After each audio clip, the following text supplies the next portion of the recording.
my channel where we talk about mental health, mindset, self-care, self-development, and more. And as promised, this week's video is all about thinking traps.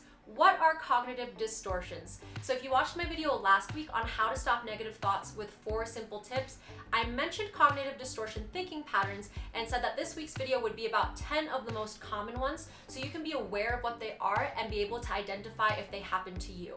If you haven't seen that video yet, I'll link it up here in the cards for you as well as in the description so you can check it out after you finish this video. Let's get right to it and figure out if any of your thinking patterns are distorted. Cognitive distortions are habitual errors in thinking that cause you to view reality inaccurately and usually through a negative lens. The first one is mind reading, and this is when you think you know exactly what someone else is thinking. But this is impossible because knowing what someone else is thinking requires the operation of their mind, which you obviously don't have. Let's say you're hanging out with someone and you start to think that you're boring, you're no fun, they might not even like you. Or if you show up late to work and you start to think that everyone else is thinking about the reason why you're late, those are some examples of mind reading. Number 2 is fortune telling, and this is when you predict that something is going to turn out negatively no matter what. You might think that everything is set in stone and that there's nothing you can do to prevent a negative outcome. So your actions or lack thereof is going to reflect that belief that everything is going to turn out bad.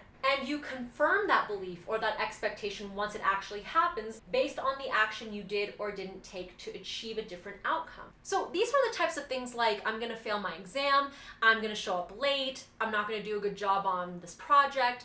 Those things we do have some degree of control over in terms of preparation and how we plan ahead to be the best prepared we can be for those situations. But if we're already mentally internalizing from before that they're just gonna turn out badly, we're gonna fail at them, we subconsciously might not even try the best that we would if we weren't thinking that way to begin with. Fortune telling also looks like making predictions about people or situations that are out of your control, and once that prediction comes true, you apply them to other situations or people inaccurately in the future. So an example of this could be if a family member, for example, screwed up Thanksgiving dinner one year, and every single time after they try to cook something, you might be predicting that they're gonna screw that up again based on that one situation that happened that one time.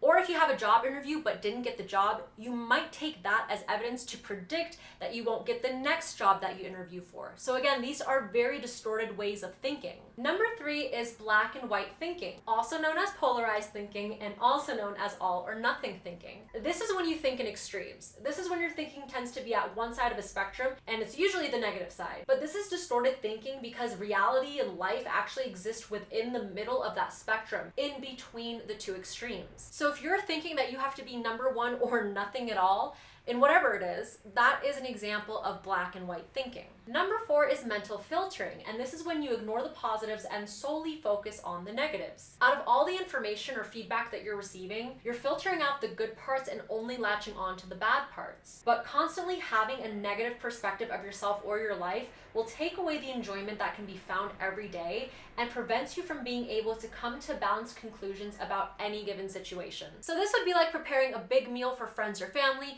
and every single person loved your food. They're complimenting you on your cooking skills, they're going back for seconds, everyone except for one person.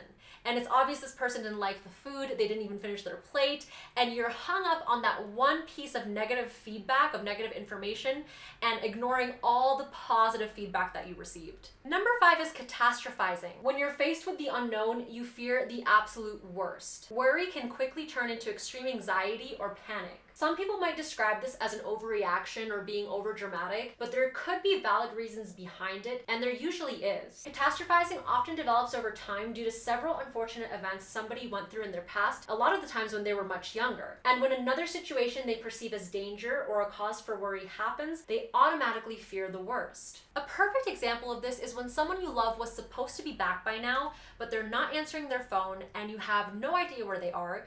You might automatically start to fear the worst, like if they got into a horrible accident or something like that. Or if it's a significant other, you might be afraid that they're out cheating on you. Are those situations possible? Unfortunately, yes, they are. But when you're catastrophizing, you're automatically jumping to those conclusions without considering anything else that's actually more probable and more likely to be happening. Like their phone might have died, they might have stopped to talk to somebody before leaving work, they stopped by the gas station on the way home, they stopped by the supermarket. So all of those things are much more likely. Number 6 is overgeneralization. This is when you reach a conclusion about your reality based on one situation or event that you incorrectly relate to everything else. An example of this could be an interaction that you have with someone with a different background than you. So someone who's from a different ethnic group, with a different religion, different culture, and you make an assumption about that entire group of people based on that one interaction you have with that one person. It could be a positive assumption or a negative assumption, but cognitive distortions tend to lean towards the negatives, so just be careful that you don't let one bad interaction you might have influence what you think about a whole group of people. I have an example of something that happened to me. So I live in Mexico City, and just a few months after I moved here, I was robbed at gunpoint, and they took all of my stuff. It was a horrible experience, obviously, but I didn't want to let that one interaction that I had ruin the way that I thought and felt about Mexico and everybody else who lives here, because the majority of the people from here are not like that. They're so kind, they take care of you, and it's just not fair to make an assumption about an entire group of people based on the actions of a few. Overgeneralization closes your mind and it limits you from being open to new people, places, experiences, and opportunities, and it's usually based on completely inaccurate beliefs. Number 7 is labeling. This is when you box yourself or others into a single description or label. These labels are usually negative, so they're things like stupid, failure, alcoholic, immature, whatever it is, and they are often the result of one event or one single behavior. Whether you're labeling yourself or labeling others, labels in general are unfair because people are made up of so much more than just a single event or a single flaw. We all have flaws, but that doesn't mean they are what define us. Number 8 is personalization. This is when you take things way too personally, even if they have nothing to do with you, and you take the blame for things that aren't even your fault or were out of your control. Some examples are you may feel like you were purposely excluded from something, like a gathering with friends, or specifically a target of ill intent, like if somebody says or does something mean to you. Now, I'm not saying that these two examples can't be intentional, because they very much can be, but personalization makes us jump to that conclusion without any other type of evidence to back it up. So your friends might have just bumped into each other when they were out and about and went and got lunch last second, or if somebody says something rude to you, maybe they're just really having a bad day and they didn't mean it like that. Number 9 is emotional reasoning. You believe that your emotions toward a situation are an accurate or dependable explanation of reality. So I want to be very clear that your emotions are valid and should be expressed, and that what you're feeling is real and should be paid attention to. With that said, at the same time, we can't let our emotions skew our view of the reality of a situation.